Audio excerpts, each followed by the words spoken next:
E aí pessoal, tudo bem? Como é que vocês estão? Nós vamos fazer hoje um vídeo um pouquinho diferente, vai ser um vídeo mais em forma de conversa. Esse vídeo ele vem em resposta a uma pergunta que me fizeram lá no Instagram, eu não tive muito tempo para responder ali, eu quero responder melhor por aqui. A pergunta foi, Stormer, quanto tempo você levou para virar a chave? É uma pergunta absolutamente justa, porque muitas pessoas têm essa dúvida, quanto tempo um trader leva para se tornar um trader profissional? E quanto tempo um trader passa a ter resultados consistentes dentro do mercado? E logicamente que no meu caso, como eu comecei em 1998, em que realmente na internet a quantidade de conteúdo, a quantidade de informação e a quantidade de coisas que nós tínhamos disponíveis e rapidamente disponíveis, ela era bem menor do que nós tínhamos hoje. Para vocês terem uma ideia, na época eu mandava vir um livro lá de fora, levava 2 meses e meio, 3 meses para o livro chegar.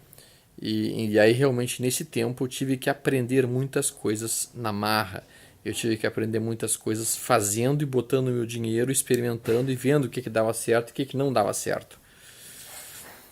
Então foi bem mais complexo, tá? Foi bem mais complexo chegar a resultados consistentes, até porque muitas coisas que estão escritas em livros não funcionam. Muitas coisas que estão escritas em livros, lá de fora especialmente, traz aqui para o Brasil. E o resultado aqui no Brasil é pobre, talvez pelo baixo volume que a gente tem na nossa bolsa, ou eventualmente talvez até mesmo porque não funcionem lá também. Bom, hoje a gente tem uma internet com uma quantidade de informações muito grande. E logicamente que uma das dificuldades que existe hoje é justamente o contrário. A gente tem que filtrar aquilo que é informação boa daquilo que é informação ruim. A gente tem que filtrar aquilo que é um sistema que funciona daquilo que é um sistema que não funciona. Um sujeito que tem realmente experiência é um sujeito que não tem experiência. E a gente às vezes demora um pouco para fazer esse tipo de filtragem.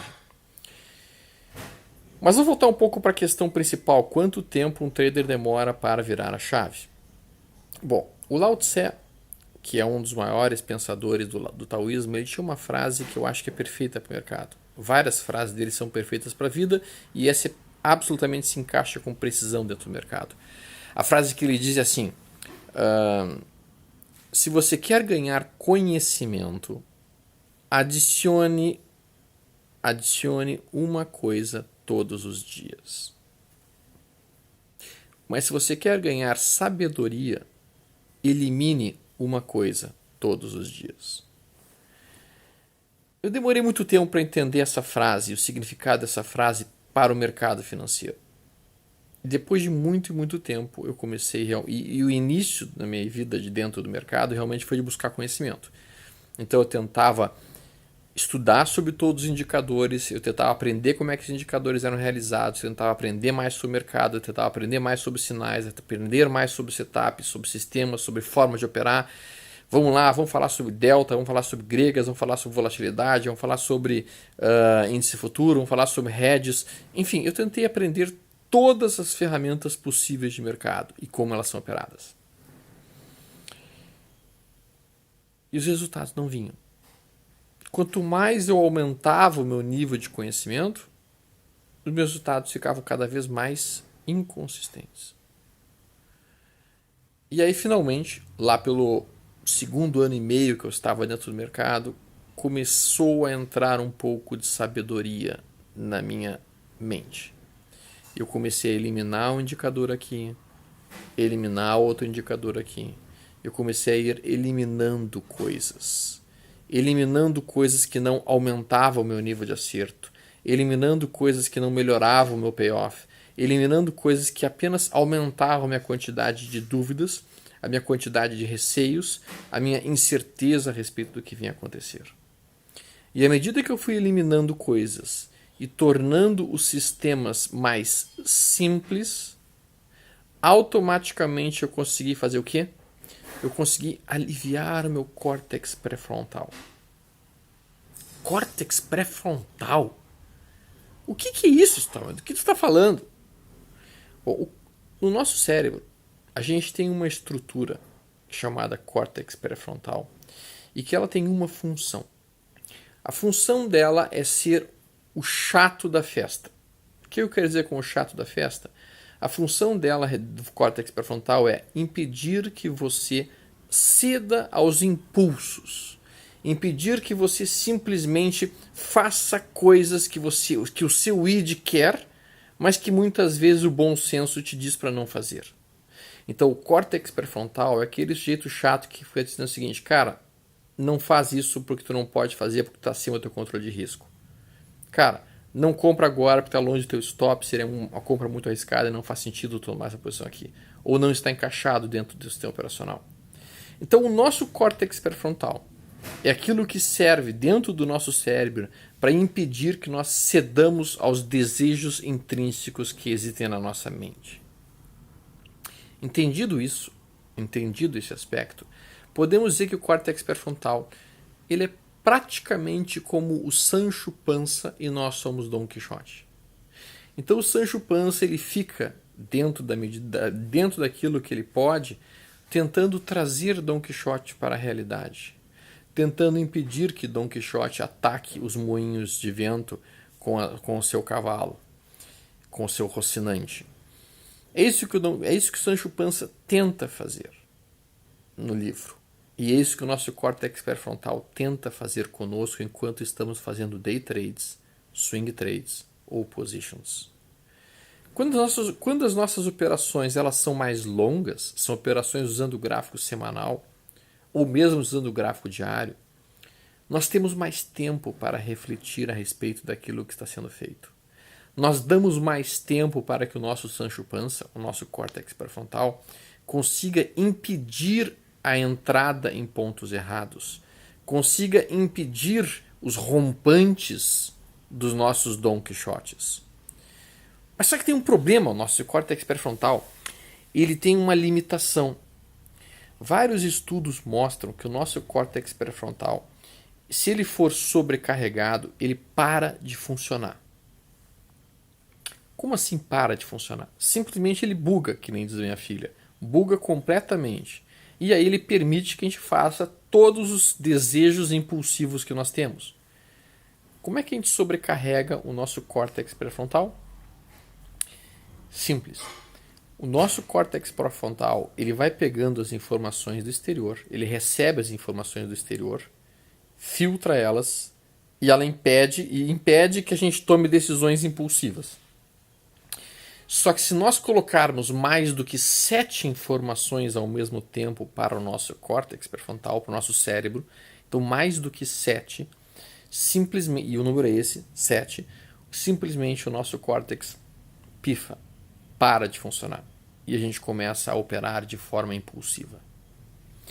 Então, todo indicador a mais que você vai colocando, toda ferramenta a mais que você vai poluindo o seu gráfico, todas as coresinhas a mais, cores coloridas, com pisca-piscas, com coisas explodindo para cima, explodindo para baixo, tudo isso vai sobrecarregando o seu córtex pré-frontal. E vai fazendo com que você fique cada vez mais perto de tomar decisões impulsivas. Comprar depois de barras enormes. Vender depois de barras extremamente próximas de suportes. Então este tipo de tomada de decisão equivocada, em que você compra longe de um suporte, ou que você vende perto de uma zona de suporte, ou mesmo compra perto de uma zona de resistência, elas ocorrem quando você está cedendo ao impulso. Quando você vê aquela barra enorme, você não está comprado, você pensa, eu queria ter comprado aquilo. E aí você entra comprando imediatamente aquele topo.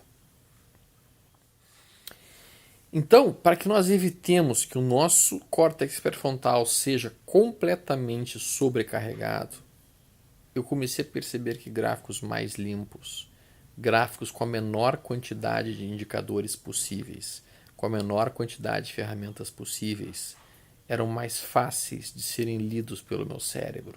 E, ao mesmo tempo, esses sinais e esses sistemas eram mais fáceis de serem seguidos meticulosamente dentro daquilo que eu havia planejado. Então talvez os 2 principais truques que um bom trader profissional mantém na sua manga são: primeiro, poucas ferramentas, gráficos limpos. Segundo, operar leve. Porque operando leve, você diminui o medo. E o medo é a segunda emoção mais importante na destruição realmente do nosso capital. Quando nós estamos com medo, nós também sobrecarregamos nosso córtex pré-frontal e nós nos permitimos ter o quê? Nós nos permitimos tomar decisões impulsivas.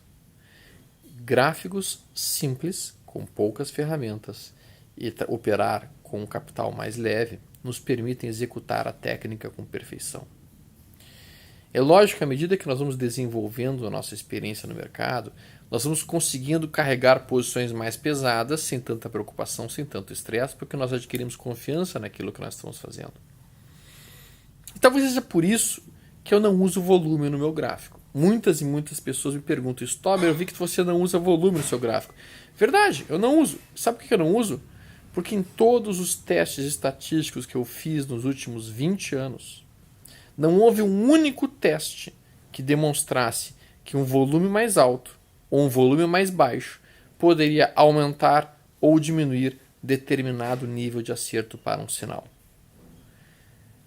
Em vista disso, eu simplesmente não preciso dessa informação a mais poluindo o meu gráfico. Eu já vi vários rompimentos que falharam com volume. Eu já vi várias perdas de suporte que foram com forte volume e que falharam. E por isso, depois de algum tempo, eu acabei abandonando completamente as ferramentas que não se demonstraram importantes para manter o meu nível de acerto, para manter os resultados dentro dos modelos que eu opero. Então eu queria deixar essas duas dicas para vocês. Tentem deixar o gráfico de vocês com a menor quantidade de cores possíveis, com a menor quantidade de indicadores possíveis, e ao mesmo tempo tentem montar as operações da maneira mais leve, tranquila e amena que vocês puderem. Essas duas coisas vão aumentar radicalmente o nível de acerto de vocês. E talvez uma terceira coisa, talvez um terceiro ponto importante que possa ajudar também. Aumentem o time frame que vocês estão operando. Se vocês estão operando num gráfico de 5 minutos, passem para 10. Vocês estão no 10, vão para 15. Se vocês estão no 15, vão para o 30. Aumentar o time frame das operações de vocês vai imediatamente melhorar o nível de acerto. Vai aumentar o stop. E você vai diminuir o tamanho das posições. E com isso você vai operar mais confortável. E vocês vão perceber que as coisas começam a ficar muito melhores para vocês. Bom, essas são as 3 principais dicas que eu queria passar para vocês. Se vocês curtiram, deem um like. E por favor, compartilhem com os amigos de vocês. Sempre apoiando o nosso trabalho, ajuda bastante isso, tá? Um abração, pessoal. Até amanhã. Tudo de bom.